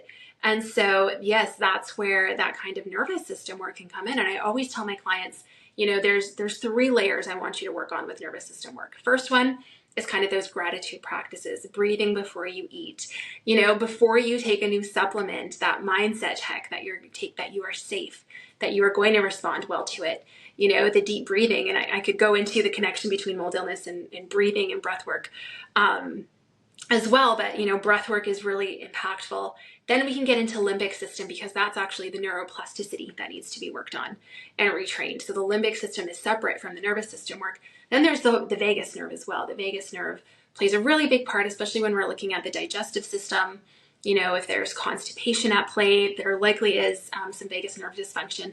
So we say if we work on those three layers, it's really going to help your body feel safe, and you'll have a lot more success with, calming down those mast cells and those histamine responses that you're having. There's something that I'll tell patients too, because a lot of the MCASI patients also are living in mold, or they think they're living in mold when they maybe first start working with me. They're like, I think I'm onto it. I will say, again, back to the whole ERMI thing, and I'm like, let's do the ERMI because one of two things are going to happen here. You then are going to get the peace of mind that you have a good score and it's not the current house, and maybe you're just calling it. Now we have the peace of mind. Okay, I am in a safe environment, and that's helpful for your MCAS. Maybe we still need to detox you and do work, but you were at least out of the mold, or likely out of the mold if you have a really good ERMI score. Or we're going to figure out that you're in it, and now we can work towards safety, and you'll feel good that okay, now there's forward motion. So I just obviously love the ERMI so much because, I mean, for me personally, like I didn't deal with MCAS or a lot of histamine issues myself, but getting that good post small particle clean ERMI was so good for my nervous system. And this is where again I'm just so for doing it in the beginning, and then once you've done a lot of the work, double checking, clearance testing. I don't know about you, but like I hear a lot of people say like they cry when they see that good test, like, oh my God, we did it. We're at the finish line almost. Yeah. And I love that you shared that because I actually had a client the other day ask me, they said, is there such thing as a good ERMI? And I said, yes, I have seen it. I have seen remediation happen, and I have seen the good ERMI come back. I have seen people looking for houses, show me a really good ERMI. They're out there. They exist. So I love that you shared that because that's hope for people who are kind of in the middle of it right now, who maybe have had that poor ERMI and have to go through the inspection and remediation, that yes, you can get a good ERMI score. I know I get a lot of heat about ERMI. There's a lot of inspectors who don't like it, who don't think that it's valid or that is just fear mongering. But from what I've seen clinically, it's always been accurate. They've always found the mold that was on there, and it lines up with their mycotoxin testing that we do. So yeah, I'm a big fan of the ERMI as well. Yep. And for people who are listening that maybe don't know what it is, it's an at-home dust collection test that basically quantifies and tells us what type of mold is in the dust spore. And there's considered like a normal amount that's in all homes, but it'll basically, the higher the number is, generally, the more mold that's falling flat into the dust. And there is considered like a decent threshold for that. And so, yes, it is possible to get a good ERMI on the house. And I actually have a whole blog on like what I call the pros and limitations. It's not that the ERMI is bad. There are limits to all testing. And back to your point of that's why we have to look at the home through so many angles. The ERMI is one component of it, but it's a good read on the environment and what's actually best. And I will sometimes, like when I'm working with patients, especially if they're renting or they're maybe moving or they already know they're going to move, I will say, go do a hermy of your new place. And then you get that confidence before you move into it that, okay, this is going to be a safe place. And a lot of times that's very helpful for patients. I know it sucks to spend, for the ERMI like 130 or hurts me like 130 ERMI, but that's better than getting into a lease or buying a house that you're not sure. Literally will tell people if they're going to like tour a new house, bring a little dust fob, just kind of walk around fob while you're in the house, send it in, and then you know whether you want to make an offer on that place or not. So it Yeah, same thing. I have people ask me all the time. They're like, well, how do I know? I'm like, well, bring your little ERMI cloth while you're looking at it, while you're doing, even if, that first walkthrough. When you do an ERMI test, you can get your own Swiffer cloths and use those. You don't necessarily have to send in the one that comes in the kit. You can get Swiffer cloths. I'm pretty sure ERMI, I think you can with ERMI, Swiffer cloth and do that. And so at least, get a Swiffer cloth ready when you're looking at a house. And then if you decide you like it and you want to send it in, you can do that. And then you don't have to. Because I know sometimes with buying a new house, there's not a lot of time. There's bidding wars and there's not always time for inspection and it stresses people out. But I always say when you're looking at houses, just bring in that Swiffer cloth and just get as much dust as you can while you're looking at it. It'll give you that peace of mind. it's not usually like a five, pretty fast that you'll Yeah. get back. Yeah, So you can order a rush one day. So we did that when we were looking at new houses. So we got a one day. So it was really quick where I just put a condition for, I was lucky I was able to do that for inspection. And I just sent that away as soon as I could. And it came back the next day. The results were emailed to me. wow, I didn't know that. That is a huge golden nugget that I just learned from you. You can Yeah, so Yeah. that's amazing to know. I always thought there was just like that 2 day whatever FedEx package, but yeah, that's and all back to the point of with the MCASI people, like that hope and that confidence. So to actually see that good score on either your home remediation or you're moving into a new place, and for me it was a peace of mind to see that. And we also did air sampling too. I wanted to look at every possible angle, and just seeing all those levels come down to almost nothing was just like, oh my gosh, thank you, we did it right. And that was very obviously healing because now the SIRS is gone and so many things for me are better. So we were talking about MCAS antifungals is I think the final thing I wanted to touch on. Okay. Antifungals are also probably outside of binders. The other, like, everyone freaks out and is very for it, very against it. I would love wants to take on this. Yeah. So to me, just with the work I've been doing with clients and my own experience, it boggles my mind that anyone can be against antifungals in a mold healing journey. Fungus and mold illness go hand in hand, right? I'm sure you probably see this too. I have yet, because I do very in-depth intakes with my clients, I have yet to see someone come in with mold illness that's not scoring high with fungal overload symptoms. They all do. And so for me, this is something that I just take care of in every single protocol I do. We take care of the fungus. We do a nasal protocol with everyone. I think it's important to do. I think it's stressful for people to say they have to go and do certain testing and see if that comes back. No, let's just go ahead and take care of the nasal cavities, and take care of, any colonization that could be happening in the gut as well. I think it's so important. Candida, candida I think is kind of a term that we tend to use, but it can just be very broad for different fungal overgrowths that can be happening within the gut. And most people with mold illness have them, and it does need to be taken care of. Now, we don't do it early on in the protocol. That's not something I'm going to do right away. We have to do lots of work to prep for that first. We have to make sure we're doing some biofilm busters as well while we're doing that, because a lot of the fungus is going to have that self-protection mechanism that it's going to build up those biofilms. So we're going to break up the biofilms. We'll go in, we'll take care of, fungal overgrowth. And this is where I'm a little more pro testing. I do love to, especially if someone has outright gut issues, I do like to see what's there. I like to see exactly what's going on so we can target that a little bit more specifically with what we're using as far as antimicrobials or antifungals to go in and take care of that. And then we're going to have to go in with a really good gut healing and sealing protocol. We have to make sure that gut barrier is intact, because that is really the key to health, I think. If you have a healthy gut lining, that barrier is healthy, you're going to be healthy. If that gut lining is unhealthy, you're going to have those downstream health issues that are going to pop up. So that's kind of what it looks like when someone works with me with antifungals. Yeah, I agree. I found it crazy, in my opinion, when I first learned about like, mold and healing from it. That when I eventually stumbled on like all the work by Dr. Shoemaker, obviously part I very much agree with. But the antifungal thing is very interesting to me because me personally, this is TMI, that is what happened and many women struggle with. One of my first symptoms when we moved into our moldy house was recurring vaginal yeast infections. I had had over 30 diagnosed vaginal yeast infections, and that's miserable. And I would clear one and it would come right back. And I was pumped with antifungals. And finally, I used to work with, I was technology, I said, and I also worked for a pharmaceutical company and I was helping people with injections. And so my first thought was, oh my gosh, I have HIV. Um, and like I was immunosuppressed because I worked with needles all of the time. And then I thought, oh my God, diabetes. And I just kept thinking, why does all this candida keep coming back? And none of my doctors were interested in figuring out why. Taking the diflucan, it's no big deal. And eventually I was like, this is crazy. I am like a 30-year-old woman. I should not be having all these issues. And eventually we figured it out. And then once we remediated, I never had a yeast infection again. So it truly was the mold that kept dishing it out, that kept suppressing my immune system, that allowed the candida to thrive. But going back to the shoemaker thing, I've actually, and I'm going to say this, I have emailed, I'm in a listserv with every single shoemaker physician. And I said in that listserv, what do you guys do?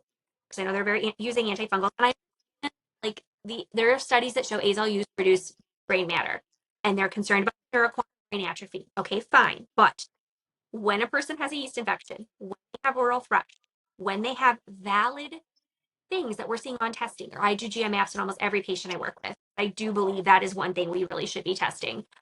Is the gut, because what is it? Is it parasites, H. pylori? Like I can't pull that out of a hat. Like I do think that is very important to look at. Um, if we've got all these candida issues, like that's not going to go away on its own. And I know some of the shoemaker doctors are very like, well, let's fix the terrain and work on like if it's low stomach acid, let's fix the low stomach acid. And like um for like vaginal stuff, like you can use boric acid and stuff. But my question to this whole group of doctors was, but it's already there.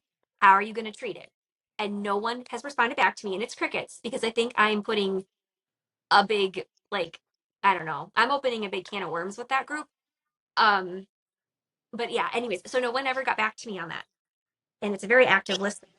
And I'm just like, I know I'm probably stirring the pot here, but like we can't let candida, and they argue infection versus the term overgrowth because they believe that true infections that are like blood, like and like the aspergillosis, the very severe stuff. Okay, aspergillosis is probably rare, but it did kill my cat in this house, so I don't think it's all that rare. My cat did pass at age 3 from a lung problem, that we think was aspergillosis. But anyways, you can't just let candida rage. My whole point, and I get that it's secondary to something bigger like mold or low stomach acid or all these various reasons why candida can grow. But I do believe you have to address it and then zoom out and figure out why it's there. But it just blows my mind that there are so many people that are very anti using it, and their whole thing is don't use alcohols. Okay, fine, but what about herbs? What about oil of oregano? What about berberine? There's other things you can use. It doesn't have to be. There is all this controversy about azoles, and it's also doesn't have to be used long term. Candida can go away relatively quickly with using antimicrobials, and then, like you said, the biofilm busters, the bind to help usher it out of the body. But I do kind of have this nuanced thing that I don't personally use antifungals in every single patient. I will in the nose, but I will do the GI map. You can do an IG candida antibody panel. I sometimes will do oat panels, oats testing to see if like the arabinose is high or certain things in there are high. And then I'll definitely use antifungals with them. But almost always they're getting some sort of antimicrobial working with me because I've done thousands of GI maps. I think I've had 2 unremarkable tests my whole career. Everyone has, especially living in mold. They have parasites because they're hospitable. They have SIBO. I rarely see um, people living in mold not have SIBO, either methane or hydrogen dominant. What else? there's other stuff that goes in there too, right? But anyways, point being, almost all my patients eventually get an antimicrobial. And it just blows my mind that people say out there, we don't need to use those because how are you treating your SIBO? How are you treating your SIFO? Like, are you just letting that stay there is what my question is. And I get crickets when I ask questions, but I am kind of a pot stirrer, but it's a valid question in my opinion. So long story short, yes, I will use antifungals. And a lot of times there's a very much demonstrated need for them. And then one final thing I'll say in this is a lot of people in this shoemaker group will ask, well, why not just use the VIP spray if you're concerned about the brain matter atrophy on the neuroquant? The 12th step, if you get to it, is VIP spray, which can help with that. So why not just do that anyways? Anyways, I'll let you interject back. That's a mouthful. Yeah, well, and I find it such a very interesting conversation because, and I can't remember his name right now, but I know there is one practitioner where all he does is antifungals. That's his whole solution is to start. Do you know who I'm talking about? I can't think of him right now. But I've had clients come to me and be like, "Have you heard of him? All he does is antifungals, and he says it's just fungus." And there's a few other practitioners I've heard say the same thing.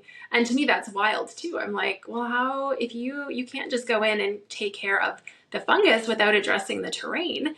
Right? Because it's just going to come right back again. You really have to work on the whole terrain. So for me, it really is a holistic, nuanced process that's going to look different for everybody. But you do start to see the same patterns over and over again with people who are mold sick, right? You start to see it all. But yeah, it's interesting, and people get success on all sides of the coin, right? People have worked with all these different practitioners and get success. So it does tell us there is no one magic protocol. There is no one magic point of view. The body is resilient. So you give it a few good tools and, it really should, with the clean environment, and things start to come back into balance. And so there doesn't necessarily need to be contention or, one way is right and one way is wrong. But different people are going to find different practitioners that resonate with them and, protocols that resonate with them. Yep. You're talking about Dr. Andrew Campbell, and his whole thing is itraconazole only. That's what he gives, itraconazole. And that's probably a little extreme of that thinking that alone is going to deal with everything, because how are you getting the mycotoxins out is my because the mycotoxin's technically not alive, it's a toxin. So Yeah. I Yeah, I and kind it's fat soluble. It's going to be in the bile, right? It's going to continue to recirculate in the bile. The body is going to be storing it. And so that's the whole question of terrain. Like, what are you doing with the terrain if all you're doing is just doing a prescription antifungal? Yes, exactly. So I think you and I are both in agreement. Like, I'm kind of in the middle. I think you need binders. I think there's a time and place for antifungals, especially if they have thrush, they've got recurring yeast infections, etc. Obviously, the nasal passageway, like when you screen, I do Marcon's testing, and you'll see a lot of times on the third page, third item in the Marcon's panel. Yes, candida, there's fungus growing in there. There's actually in the nose. So yeah, you're gonna need not just in my opinion an antibiotic, you're gonna need an antifungal for the nose. So yeah, there's definitely that middle ground. But I also loved what you said, that there isn't one that everyone's looking for, the best. And I always say there's pros and limitations, and what does that person need? And then again, there's like you, like me, some other good ones like Nathan Neal out there that are we can pull from the best of all these worlds, or the tools from all these worlds, I guess I should say, and target and tailor something for the individual, because not everyone's going to do cholestyramine, not itraconazole. Some people are probably going to need, yeah, like this middle ground approach. Do they have MCAS or not? Do they have sex hormone dysfunction or not? Do they have SIBO or not? And it's this whole zoom out approach that is my essentially my framework is I have a bunch of check boxes, but not everything applies to all people. Yeah, 100%. And, as we practice with people, like in our practice, work with people over and over again, I don't know about you, but I start to see patterns, right? And we can have all the training in that textbook, and we start to see, well, what actually works with clients and what doesn't work with clients. And I don't know about you, but my protocols don't fit any one of the trainings that I have had. It's everything that I've seen practically work with clients that I've pieced together, what tends to work better, what doesn't always get the results. So it really is something that it's a bit of an art working with each client. Yep, I totally agree. I know 100% what you're saying, and I think there is nothing that trumps professional experience.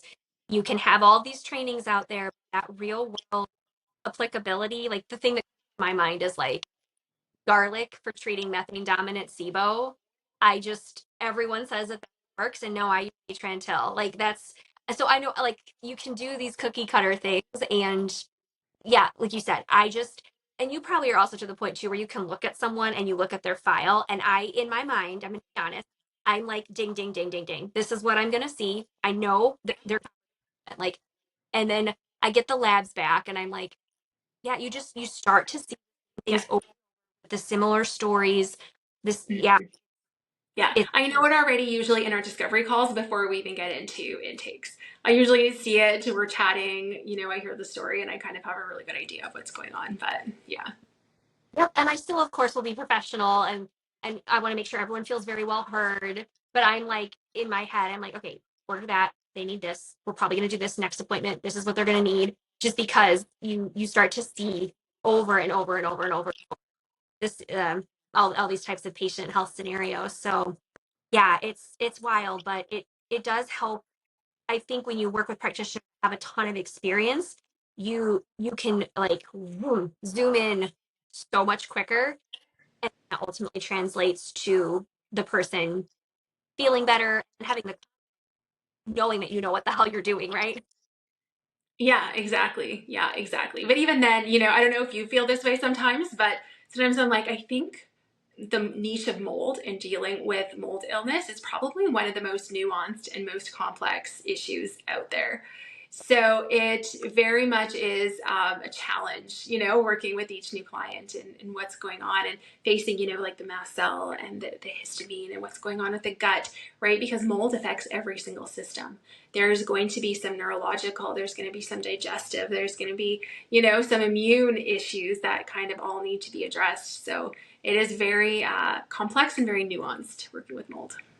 And I always say I'm up for the challenge, and it's very rewarding because it's like, not that I don't want to say this, I'm not, how am I going to say this? I don't mean to come out wrong, but like to me, I view it as a big puzzle, and I really want to figure out this for the person. One, obviously, so they can feel better, but especially if they've been burned before, like I really want to help them figure this out. So yeah, it's like this puzzle in my mind of we're gonna figure this out, and we're gonna dive deep here, and we're gonna get the person better, because I always say I want to try to be their last stop. I don't want them to have to go see someone else. I want to and not for like, I'm not trying to sound cocky or like that the glory's for me, but so that they don't feel like how I did, hopping around from all these doctors, being gaslit, being taken advantage of, dumping money into things that weren't helpful. I really want to help their pocketbook out, and just them as, especially a woman, a mom, just because I'm like, I see you, I was you, I know you exactly how you feel. Yeah, and that's a high level of integrity from you too, right? We want to be integrous practitioners. We want to really be able to follow through with, really helping these people. Yep. Yep. Um, I want to ask final question. So, biggest aha moment in working with multi impacted people, or personally your journey? Ever have this big like aha, or maybe multiple ones? I think the biggest, and we've touched on it already in this interview, but for me, the biggest aha moment is how many people are impacted with mold illness and don't know it. So, like, I think my biggest aha moment was working with clients that it wasn't just working with people who are mold sick who come to me, that I feel like I have this bigger mission to educate the general population about the impacts of mold and how it's making people sick. So, for me, I think that was my biggest aha moment. Like, okay, it's not just working with these clients, I have a bigger picture, a bigger mission to accomplish, a bigger job ahead of me. Yeah, that's very interesting you say that, because that was my biggest aha moment, and now multiple years in, is how widespread of a problem it is, and it is labeled and other things, and to its core, it is mold illness, rinse and repeat. And like I said, I'll get people on my schedule all the time: PCOS, endometriosis, infertility, weight management, and it almost all they let me, and we actually get this far. Most people are very open minded. It is mold. It is mold, and their infertility, their endo, their whatever it is, almost always resolves when you figure out that it's mold. everything is mold, because there are people I work with like sports nutrition, or they have H. pylori, their partner gave it to them, whatever. Like sometimes it is not these crazy complicated, and I'm not going to say, oh, everything is mold illness, but I will say, I don't know, it's probably 75, 80, 90% of my work ends up being mold illness. Yeah, 100%. It's really surprising how many people are affected. Sorry, I'm just gonna plug in my phone so we don't die here. But yeah, I agree with you. It's um, there we go. I'm good. Yeah, a lot more than what people realize. It's funny you mention it, because I was like, oh, my phone, I don't know if you saw me just click, my phone got down to 10% too. So final thoughts, shout outs you want to say about your services, anything, how people can reach you. Yeah, so I currently am not accepting any new clients into my program. So I'm not bringing people in to work with them one on one. I'm currently just finishing up the round of clients that I am working with that are currently in my program. But, I do have support in a few other ways. So I do have my Mold 101 course, which I feel is so foundational and so important. And that's where I really go over what does mold illness look like? So this is a course for people who, like I just said, I feel like my bigger mission is to reach people who don't know they're mold sick, but are struggling with symptoms. Their kids are struggling with symptoms and wondering what is going on. This course is for them. So that course is really going to take them through recognizing mold symptoms in yourself, in your kids, how to test yourself, how to test your home, what a good inspection looks like, how to find good inspectors, what a good remediation looks like, how to find good remediators, small particle cleaning. I go through all of it. So it's kind of like, let's do it right the first time, and all the resources you need are in there. It goes into, it's not a detox course, but it does go into what should a good detox look like. To get started, this is what the steps are going to be. And then I also have another tool, and it's actually an AI tool that I took all of my protocols and I plugged it into an AI. And so it's kind of like working with me. So you can go in there, it will ask you intake questions, it will very thorough intake questions, and it'll get you going on a detox protocol. So this is for people who don't have the resources to work with someone one-on-one but need help. And this is a way for me to not create a course, because I felt that was too generic to work through a course for mold illness, but still get some personalized recommendations for a person. So those are the two resources I have available right now for people who are looking for help either with mold in their home, or if they're ready for a detox protocol. That is amazing. So you must be much more tech savvy than you give yourself credit for, if you were able to design an AI feature in there. That is so cool. You know what? The whole AI capabilities we have right now actually made it really easy. I kind of just sat and chatted with it for hours and hours and just like plugged everything in, and I was really blown away at how smart it was. So yeah, what I did just to test it out too is I would take some of my client sessions and I would, put, a hypothetical situation in the AI bot and to see what it would come out with. And every time it came out with really great suggestions. So I'm really confident that it will guide people in the right direction. Not as good as working with someone one-on-one, but like I said, for someone who doesn't have the resources to do so, at least it's a tool to give some more insightful recommendations. It sounds like a lot of good education in there too. Of all the things that people don't know, I always say when you first figure it out, what do I do? What do I go? It sounds like you give it in a nice logical order. So that's really cool. Yeah. Yeah, I hope so. For me, it's something I think it's like one of the most important things that I've put out there to really help people. It's what I wish I had 15 years ago, right? It's everything that 15 years ago me would have thrived if she had that information. So I just took that and can help people with it. It's funny we have that parallel, because I have something similar where I joke it was the Bible I wish someone would have given to me. Of this is all the mistakes I made, is everything I wish I would have known that would have saved me so much time, money, and saved. So yeah, we're trying to, what's that expression? Take our pain, turn it into someone else's gain. Here, here's how we can help get you through this with as least amount of path of least resistance as possible. Yeah, 100%. Alrighty. Well, I have so much enjoyed having you on here. You're obviously a wealth of knowledge. I'm glad we actually got to connect and talk and have such great final thoughts or things you want to say. Well, thank you for having me on. It was lovely to chat with you. Like I was saying earlier, it is always great to chat with other people in the mold world and just to discuss all the different topics out there, some of the controversies and, some of the debates that are happening. So it was a lot of fun. Thank you for having me. it's important, I think, for people to hear the conversation back and forth, that there's, like you said, probably the biggest takeaway, there is not a one size fit all plan. There's a lot of really good similar things, like probably everyone probably needs an ERMI. At some point, probably people are going to find her, but here's the back and forth so you can kind of hear all the pros and limitations of everything. So being on, guys, I will include Danielle's contact information in the show notes. And yeah, thank you so much for tuning in. Signing off, everyone. Take care. Thanks for listening.